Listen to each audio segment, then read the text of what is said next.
Приветствую тебя, дорогой зритель данного канала. Если ты смотришь это видео, то вероятно всего ты задумался на тему покупки Nintendo Switch. В своем видео я постараюсь ответить на вопрос, а стоит ли ее покупать в период, когда уже люди играют в новые консоли, такие как PlayStation 5 или Xbox. Здесь ты найдешь исключительно мой личный опыт использования в течение 2 лет. Видео я разделил на подразделы, поэтому ты смело можешь выбирать интересующий тебя раздел. За все свои 27 лет у меня ни разу не было консоли от Nintendo. В жизни у меня были такие игровые железки, как Spectrum, Tetris, Sega, компьютер, Xbox 360 и достаточно долго я пользовался PlayStation 3, PS Vita и PlayStation 4. Но после покупки Switch'а я их продал. С Nintendo же у меня связаны 3 эпизода из жизни. Первый — это когда в садике ко мне подошел какой-то пацан с таким большим Тетрисом, но на экране были не привычные кубики, а какие-то каратисты, и выглядело это все как мультфильм. Я тогда знатно прифигел, и мне казалось, что мне это приснилось. Но по факту в руках у него был Game Boy. Откуда он взял его в 90-х, большой секрет. Наверное, обменяли на квартиру или сдали брата в рабство. Второй эпизод жизни — это когда я уже интересовался играми, читал журналы, и там была реклама Game Boy Color. Также я видел его на горбушке. Я пытался уговорить батю купить мне его, но он отвечал: тебе чего, компьютера мало? Тогда стало ясно, что есть лишь один способ его получить. Мы поехали в соседний город в поход, сперва на поезде, затем на машине, потом на лошади, плыли на лодке. Надо было забраться на самую высокую гору, принести в жертву карася, и тогда, согласно притче, если ты дошел до конца, ты можешь загадать желание, и оно исполнится. Забравшись на вершину, я загадал, что хочу Game Boy Color на Новый год, но, видимо, одного карася было мало. Третий эпизод жизни связан с тем, что мне с детства нравились покемоны, и я поставил эмулятор Game Boy и прошел Pokemon Red, наиграв при этом около 180 часов. Саму консоль я купил в 2018 году. Признаюсь, что я уже давно не играл в игры, да и хотел закрыть этот детский гештальт, поэтому перед Новым годом я решил себя порадовать и сделать себе подарок. На распродаже я выхватил версию с Diablo 3, плюс давали бонус, поэтому я докупил еще Dark Souls, какой-то Mario Odyssey и, конечно же, Зельду. И признаюсь вам честно, некая магия Nintendo сработала. Меня настолько затянула данная приставка, что я играл в нее по факту при любом удобном случае. Я играл в кровать, в туалете, помню, как зачищал подземелье Зельды в маршрутке, а также как на работе во время обеда мы рубились в Mario Kart. Сейчас, анализируя ситуацию, могу сказать, что затянула меня приставка благодаря продуманности игр от Nintendo и их подходу к пользователю. Например, когда ты регистрируешь свою учетную запись, вставляешь первый картридж Зельды, тебе на почту приходит, во-первых, благодарность от разработчиков, что ты купил их игру, а также рассказывают какие-то фишки из игры, которые впоследствии ты можешь применить в самой игре. Например, в случае Зельды тебе могут прислать сокровища, ты нажимаешь получить, и при этом в следующем заходе в игру сундук появляется возле тебя. Мелочь, а приятно. Это на самом деле лишь простой пример, но таких мелочей, когда ты играешь на Switch'е, их очень много, и они постоянно удивляют, чем и поддерживают интерес к консоли. Как вы уже поняли, я сделал свой выбор в пользу Nintendo Switch, и совсем недавно перед выходом PlayStation 5 я приобрел еще одну. Если ты хочешь узнать почему, то обязательно я сниму на эту тему видео. И нет, я не барыга. Но это вовсе не означает, что у консоли нет минусов, поэтому давайте пройдемся по минусам, а потом перейдем к плюсам. Первый минус — это низкое качество материала. Действительно, когда ты смотришь на консоль, то понимаешь, что она сделана не уж из такого качественного пластика, присутствует небольшой люфт, пачкающий экран. В целом, можно было сделать из более дорогих материалов, но и стоила тогда бы она дороже. Я не упоминаю про дрифт-стиков, потому что за 2 года использования ни разу с ним не сталкивался. Следующий минус — это ценные игры. Несмотря на то, что Nintendo периодически проводит акции, но ждать каких-то крупных скидок на их эксклюзивы не стоит. Сама Nintendo придерживается такой позиции: наши игры крутые, так почему же мы должны снижать стоимость? Для примера, God of War, игра 2018 года от PlayStation 4, сейчас стоит на сайте 1349 рублей. При этом можно взять бэушный диск за 600 рублей. Но возьмем Зельду, на сайте она стоит 5249 рубля, а эта игра с 2017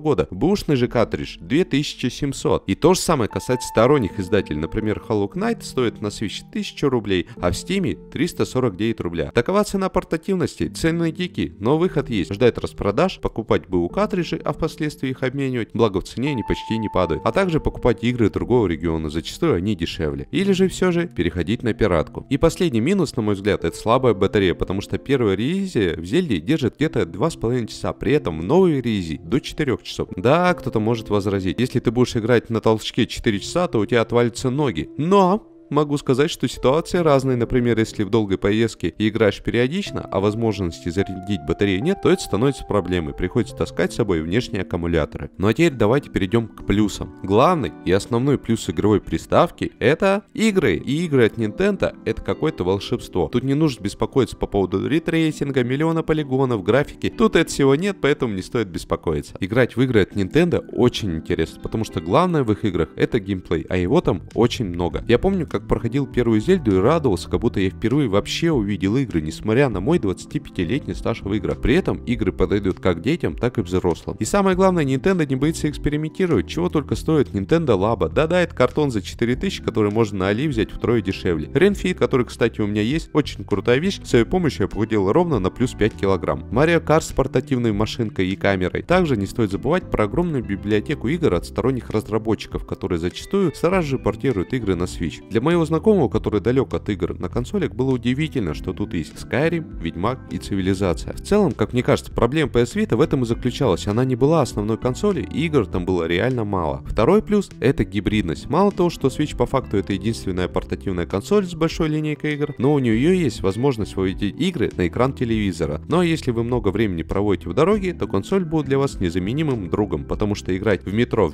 не позволит ни одна другая консоль. А дальше продолжить свою игру дома на экране тоже очень круто. Третий плюс — это комплектация. По факту, покупая консоль, вы уже сразу будете иметь два джойстика, которые можно потом соединить в один, экран, через который вы можете играть. Почему-то многие забывают о том, что покупая, например, PlayStation 5 за 45 тысяч рублей, нужно иметь очень хороший телевизор примерно за такую же стоимость. При этом с Nintendo ты можешь играть здесь и сейчас. Ну и теперь, собственно, мой вердикт. Определенно, это та вещь, которую стоит покупать. Она вернула мне любовь к играм. В случае, если вы захотите экономить, то для вас есть рынок БУ, консолей и картриджей. Только при покупке проверьте, чтобы стик не дрейфовали и консоль не была забанена. Ну а если вы мастер экономии, то покупайте сразу прошитую консоль, пока они есть в наличии. А на этом у меня все. Я надеюсь, что я кому-то помог с выбором. Готов ответить на все ваши вопросы в комментариях. Всем отличного настроения, а главное здоровья. Всем пока!